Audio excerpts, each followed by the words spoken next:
Bom dia! Nesse vídeo, iremos fazer uma apresentação abordando o tema da expansão marítima europeia. Nosso grupo é composto por Arthur Fernandes, Eric William, Ezequiel dos Anjos, Paulo Emílio, Rafael Felipe, Renan Mochizuki, Sandy Cavalcante e Vitor Hugo Gomes. E nesse vídeo, iremos falar sobre as causas e antecedentes, vantagens e desvantagens, condições sobre as navegações portuguesas, as navegações espanholas, a expansão ao Novo Mundo, as navegações inglesas, francesas e espanholas e, por fim, as consequências da expansão europeia, começando pelas causas e antecedentes. Boa tarde, eu sou o Rafael Felipe e eu vou falar sobre as causas e antecedentes da expansão europeia. Como as principais causas ou motivações, temos a formação de monopólios, a localização da Península Itálica ajudava bastante no comércio dentro do mar Mediterrâneo. Também por essa parte da Europa ter conhecimentos náuticos avançados, fora o fato dessa região ser um dos primeiros lugares do renascimento comercial. A busca de novas fontes de metais. O metal ele era usado para muitas coisas anteriormente, por exemplo, para fazer armaduras, armas, etc. A partir de um ponto, o metal começou a ser usado na cunhagem de moedas. Quando o povo adotou essa prática aí, né, de usar a moeda de metal, mais ou menos como é hoje em dia, eles passaram a usar muito mais o metal do que usavam antes. Chegou um ponto em que as minas da Europa já estavam bem usadas e não tinham tantos metais. Então eles foram procurar metal em terras novas. Esse metal seria usado para fazer moeda, para vender, fazer objetos e etc. A propagação da fé cristã. Depois da Reforma Protestante, a Igreja Católica na Europa sofre um forte abalo. Um dos maiores medos da Igreja Católica vem à tona: perder poder. Isso obriga a Igreja a fazer alguma coisa. No caso, foi a Contra-Reforma. Depois de algumas reuniões, foi decidido em um Conselho de Trento que os cristãos deveriam buscar fiéis em terras novas. Ou seja, chegar para os habitantes dessas terras aí e falar: vem seguir a nossa fé.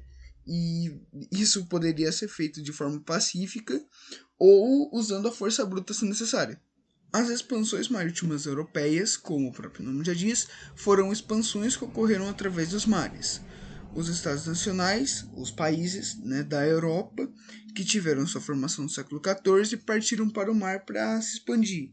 Realmente conhecer novos territórios, matar a curiosidade do que tinha além da linha do horizonte. Então, os Estados nacionais querem conhecer o além, eles querem expandir seus territórios, fora a parte comercial, que estaria totalmente ligada à prática do mercantilismo. Essa expansão se iniciou por Portugal e Espanha. Eles foram os primeiros a se formar, então eles já tinham um certo conhecimento sobre a indústria náutica. Também por conta da localização, que fica, entre aspas, próximo da África, do mar Mediterrâneo e de porta para o Oceano Atlântico. Então eles pensam: somos mais fortes, temos mais conhecimento, vamos caçar território. O plano era chegar até as Índias para comercializar e conseguir território. Os estados nacionais não poderiam usar a mesma rota que eles usavam anteriormente no tempo das cruzadas, porque parte desse caminho estava dominado pela Itália. Então eles tiveram, que tomar rumos diferentes. Portugal e Espanha se dividiram, se separaram, foram cada um para um lado. Então, no ano de 1415, a expansão marítima europeia se inicia de verdade. Boa tarde a todos, meu nome é Ezequiel dos Anjos e para complementar as causas antecedentes apresentadas pelo Rafael, irei falar sobre as vantagens e desvantagens da expansão europeia. Vantagens: com o crescimento demográfico, era necessário mais alimento para suprir a grande população. Com o aumento de terras e recursos, isso parou de ser um problema, pois com mais terras, mais alimento era produzido. Isso também ajudou economicamente, já que com mais alimento, a disponibilidade de comércio era maior, e isso foi muito útil no momento, pois a Europa passava por uma crise, já que comprava mais que vendia, tendo em vista que no continente europeu as principais fontes de vendas eram madeira, pedra, cobre, ferro, estanho, chumbo, lã, linho, frutas, trigo, peixe, carne. Porém, nos países orientais, a oferta era de açúcar, ouro, cânfora, sândalo, porcelanas, pedras preciosas, cravo, canela, pimenta, noz moscada, gengibre, ungüentos, óleos aromáticos, drogas medicinais e perfumes.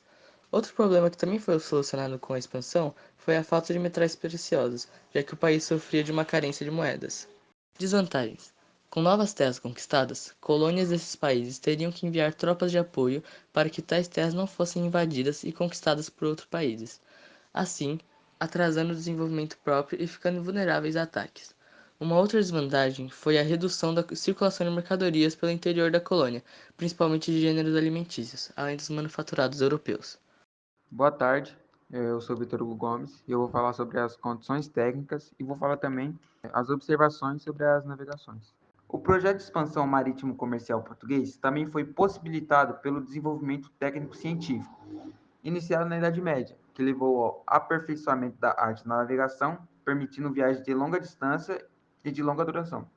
As principais condições técnicas que possibilitaram os portugueses iniciarem a expansão foram as navegações autonômica, que nela permitia que os marinheiros se orientarem pelos astros, o recurso a instrumentos como o quadrante, o astrolábio e a balestilha, a caravela, que foi a principal embarcação marítima utilizada nas grandes navegações. Ela foi desenvolvida pelos portugueses e era um navio de estrutura leve movido pelo vento. Sua principal característica era a vela. Ela tinha um formato triangular que podia ser ajustada em várias direções para captar a força do vento. Assim, qualquer que fosse o sentido do vento, a caravela podia navegar na direção desejada pelo piloto. A bússola, que era um instrumento de orientação espacial introduzido na navegação europeia desse período, cuja invenção é atribuída aos antigos chineses, mas foram os árabes que levaram, assim como o astrolábio, para a Europa. E a cartografia, que com as viagens marítimas, a elaboração de mapas teve significativo avanço. A partir do século XV, surgiram mapas com os primeiros registros das terras descobertas na África e na América. Esses mapas eram considerados verdadeiros segredos de Estado, mas as informações circulavam quando o navegador de um país passava a servir o outro. Portugal foi o primeiro país a empreender as grandes navegações no século XV. Entre os motivos apontados pelos historiadores para esse pioneirismo, podemos destacar a centralização administrativa, os interesses dos grupos sociais, a ausência de guerras e a própria posição geográfica do país. A centralização política realizada durante a dinastia de Abbas permitiu que a monarquia passasse a governar em sintonia com os projetos da burguesia. Os interesses de vários grupos sociais convergiam para a expansão marítima. O rei desejava aumentar seus poderes e a receita dos estados, a burguesia desejava fazer bons negócios e aumentar seus lucros, a nobreza podia servir ao rei e conquistar cargos na burocracia do estado, e as pessoas mais pobres viam nas grandes navegações uma possibilidade de melhorar suas condições de vida. Olá, meu nome é Paulo Emílio e eu vou falar sobre as navegações portuguesas. Bom, as grandes navegações portuguesas começaram em 1415, com a conquista de Ceuta, na costa norte da África. Após a conquista de Ceuta, os portugueses continuaram suas expedições com o objetivo de chegar nas Índias, e para chegar lá, eles precisavam contornar todo o continente africano. Vale relembrar também que a posição geográfica de Portugal, que por estar no oeste da Europa e também ser banhada pelo Atlântico, facilitou muito para suas navegações. Eles continuaram conquistando territórios como as Ilhas da Madeira, em 1419, o Arquipélago de Açores, em 1430, o Cabo do Bojador, em 1434, o Arquipélago de Cabo Verde, em 1444, entre outras ilhas. Eles continuaram avançando em direção ao sul. Dessa maneira, chegaram ao Cabo da Boa Esperança, em 1488, que fica no extremo sul da África. Foi somente em 1498 que o navegador Vasco da Gama chegou nas Índias, mais especificamente em Calicut, através do Oceano Índico. E foi em 1493 que o Tratado da Bula Intercaetera foi assinado pelo Papa espanhol Alexandre IV, no qual dividia meridionalmente as explorações dos portugueses e dos espanhóis. Os portugueses não ficaram muito contentes com esse tratado, Por esse motivo, foi criado o Tratado de Tordesilhas, em 1494, no qual ampliava a área dos portugueses. E, finalmente, em 1500, Pedro Álvares Cabral chegou à ilha da Vera Cruz, que mais tarde se tornaria o nosso Brasil. Boa tarde, meu nome é Eric William e eu vou falar sobre as navegações espanholas. A Espanha nasceu no final do século XV, com o casamento de Fernando e Isabel. Os dois faziam parte da realeza, sendo Fernando rei de Aragão e Isabel rainha de Castela. Essa união tinha como objetivo expulsar os muçulmanos de Granada. Após expulsar os muçulmanos da Espanha, em 1492, Fernando e Isabel resolveram seguir o plano de Cristóvão Colombo. Esse projeto consistia em chegar às Índias através das navegações. Nessa época, Cristóvão Colombo já acreditava que a Terra era redonda e não plana, como era dito na época. Ele pretendia chegar no Oriente, dando a volta ao mundo.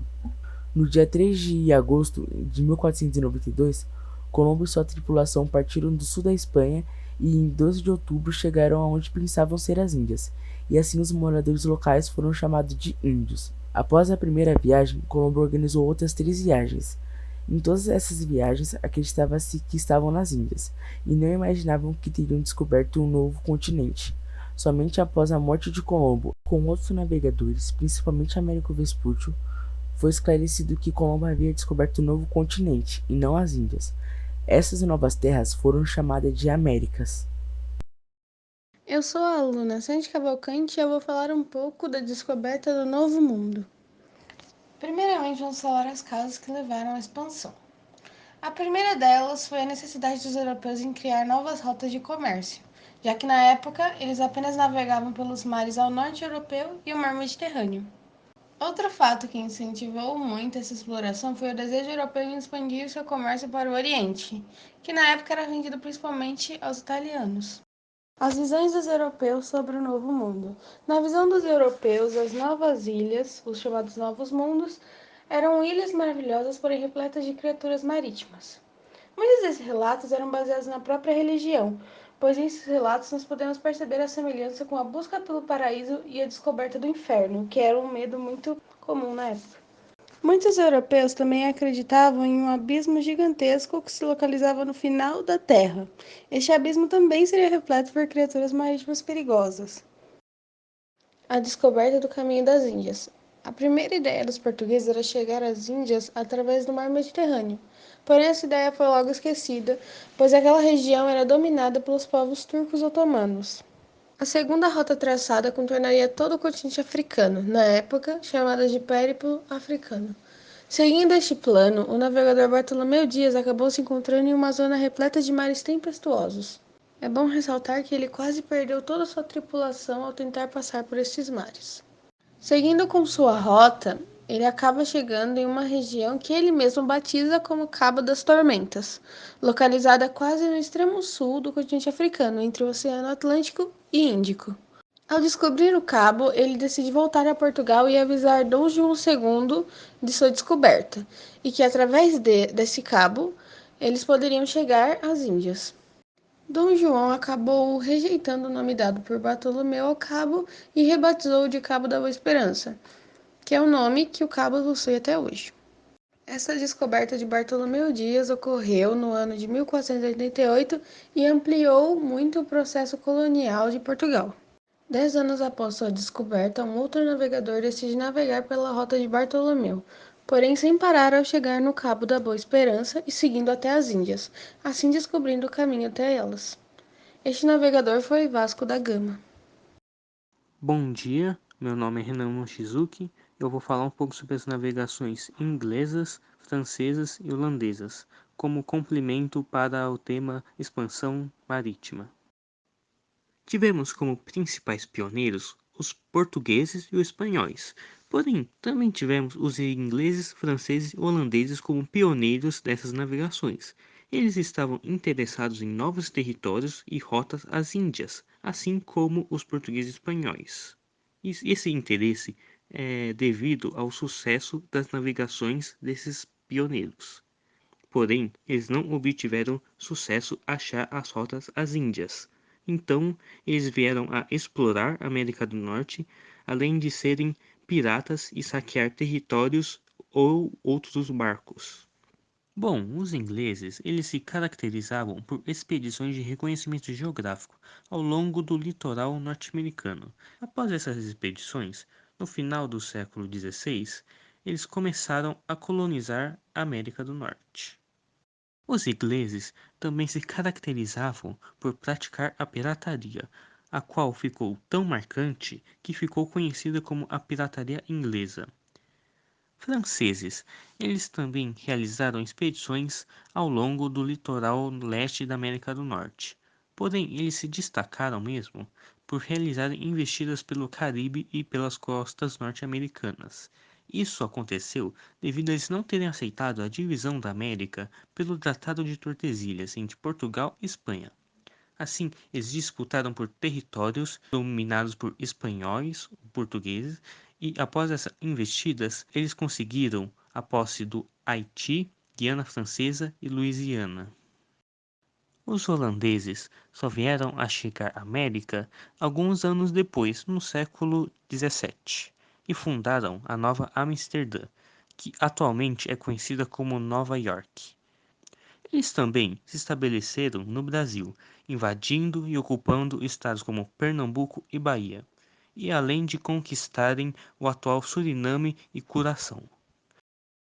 Olá, meu nome é Arthur e eu vou falar das consequências da expansão europeia.